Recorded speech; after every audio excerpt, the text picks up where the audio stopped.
L'univers est vaste et mystérieux.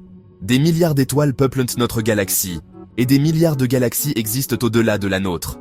Avec autant d'étoiles, se pourrait-il que la nôtre soit la seule avec des planètes? La Terre pourrait-elle être le seul endroit abritant la vie? La question de savoir si nous sommes seuls fascine l'humanité depuis des siècles. Nous levons les yeux vers le ciel nocturne, rempli d'innombrables étoiles, et nous nous demandons si quelqu'un nous observe en retour. Y a-t-il de la vie ailleurs, quelque part dans l'immensité de l'espace? Nous n'avons pas encore de réponse, mais nous cherchons. Les scientifiques utilisent de puissants télescopes pour écouter les signaux de civilisations lointaines. Ils étudient également les planètes autour d'autres étoiles, à la recherche de signes de vie. La recherche de vie extraterrestre est une recherche sur nous-mêmes. C'est une recherche de sens dans un univers vaste et indifférent. C'est une recherche qui pourrait changer notre compréhension de notre place dans le cosmos. Les scientifiques utilisent des radiotélescopes pour écouter les signaux de l'espace. Ces télescopes sont comme des oreilles géantes, à l'écoute du cosmos. Ils recherchent des motifs dans les ondes radio qui pourraient indiquer une source intelligente. Jusqu'à présent, nous n'avons rien entendu de définitif. Mais cela ne signifie pas que personne n'est là-bas. Cela signifie simplement que notre recherche n'en est qu'à ses débuts. Imaginez essayer de trouver un grain de sable spécifique sur une plage. C'est à quel point il est difficile de trouver un signal d'une autre civilisation. Mais les scientifiques sont optimistes. De nouvelles technologies sont développées en permanence, ce qui nous permettra de sonder le cosmos plus efficacement. Et à chaque nouvelle découverte, nous nous rapprochons un peu plus de la réponse à la question: sommes-nous seuls? La recherche d'intelligence extraterrestre est une entreprise risquée. Mais c'est un risque qui vaut la peine d'être pris. Car si nous trouvons des preuves d'une autre civilisation, ce serait l'une des découvertes les plus profondes de l'histoire de l'humanité. Si l'univers est si grand, et si la vie est possible ailleurs, pourquoi n'avons-nous pas encore trouvé d'extraterrestres? C'est le paradoxe de Fermi, du nom du physicien Enrico Fermi. Fermi a raisonné que si une civilisation extraterrestre n'avait que quelques milliers d'années d'avance sur nous technologiquement, elle aurait déjà eu amplement le temps de coloniser la galaxie. Alors, où sont-ils? Le paradoxe de Fermi n'a pas de réponse facile. Il se pourrait que les voyages interstellaires soient tout simplement trop difficiles ou trop coûteux.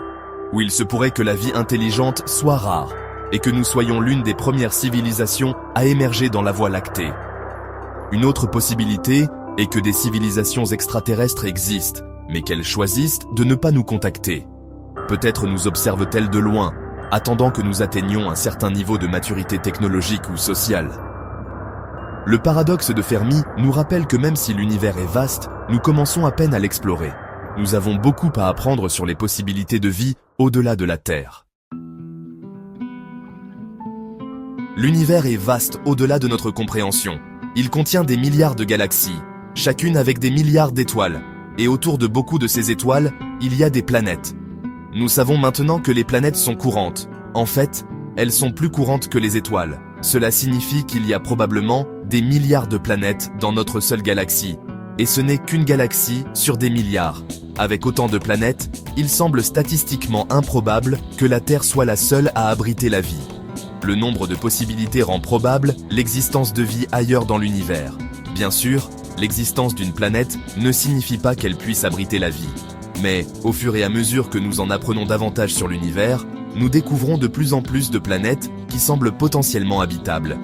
Certaines de ces planètes sont même situées dans la zone habitable autour de leurs étoiles. Section 5. La zone habitable. La zone habitable, aussi appelée zone boucle d'or, est la région autour d'une étoile où les températures sont idéales pour que l'eau liquide existe à la surface d'une planète. L'eau liquide est essentielle à la vie telle que nous la connaissons. Les planètes trop proches de leur étoile sont trop chaudes. L'eau s'évaporerait. Les planètes trop éloignées de leur étoile sont trop froides. L'eau gèlerait. Mais les planètes de la zone habitable sont parfaites. Bien sûr, être dans la zone habitable ne suffit pas à garantir qu'une planète puisse abriter la vie. D'autres facteurs, tels que l'atmosphère et le champ magnétique de la planète, jouent également un rôle. Mais être au bon endroit est un bon début. La découverte de planètes dans la zone habitable a alimenté notre imagination quant à la possibilité de trouver de la vie au-delà de la Terre. Ces planètes sont des candidates de choix pour des études plus approfondies et pourraient détenir la clé pour percer les secrets de la vie dans l'univers. Section 6. Une vie, mais pas comme nous la connaissons. Quand on pense aux extraterrestres, on imagine souvent des créatures qui nous ressemblent. Mais la vie sur d'autres planètes pourrait être très différente. Elle pourrait même ne pas être basée sur le carbone et l'eau, comme la vie sur Terre. Imaginez des créatures qui respirent du méthane au lieu d'oxygène, ou des créatures qui vivent dans des océans d'ammoniac liquide. Les possibilités sont vraiment infinies. Les scientifiques envisagent maintenant la possibilité d'une vie qui ne suit pas les mêmes règles que la vie sur Terre. C'est ce qu'on appelle la vie telle que nous ne la connaissons pas. Trouver une vie telle que nous ne la connaissons pas serait encore plus profond que de trouver une vie qui nous ressemble. Cela montrerait que la vie est vraiment diversifiée et adaptable. Et cela élargirait notre compréhension de la nature même de la vie. La recherche de la vie au-delà de la Terre est une recherche de l'inconnu. Nous devons être prêts à être surpris et nous devons être ouverts à la possibilité que la vie puisse exister sous des formes que nous n'avons jamais imaginées. Section 7. Le miroir cosmique. La recherche de vie extraterrestre est un voyage de découverte de soi. En cherchant la vie au-delà de la Terre, nous nous regardons aussi dans un miroir cosmique. Que signifie être humain? Quelle est notre place dans l'univers? Ce sont des questions que les philosophes se posent depuis des siècles, et ce sont des questions auxquelles la recherche de vie extraterrestre peut nous aider à répondre. Si nous découvrons que nous sommes seuls dans l'univers, cela signifierait que la vie sur Terre est vraiment précieuse et unique. Cela nous donnerait une plus grande appréciation de la fragilité de notre planète et de l'importance de la protéger. Mais si nous découvrons que nous ne sommes pas seuls, cela aurait un impact encore plus profond sur notre vision du monde. Cela signifierait que nous faisons partie de quelque chose de bien plus grand que nous-mêmes. Et cela nous obligerait à repenser notre place dans le cosmos. Section 8. Notre place dans l'univers. Pendant des siècles, les humains ont cru que la Terre était le centre de l'univers. Mais grâce aux travaux de scientifiques comme Copernic et Galilée, nous savons maintenant que notre planète n'est qu'un petit monde en orbite autour d'une étoile ordinaire. La découverte que nous ne sommes pas au centre de l'univers a été une leçon d'humilité. Mais ce fut aussi une libération.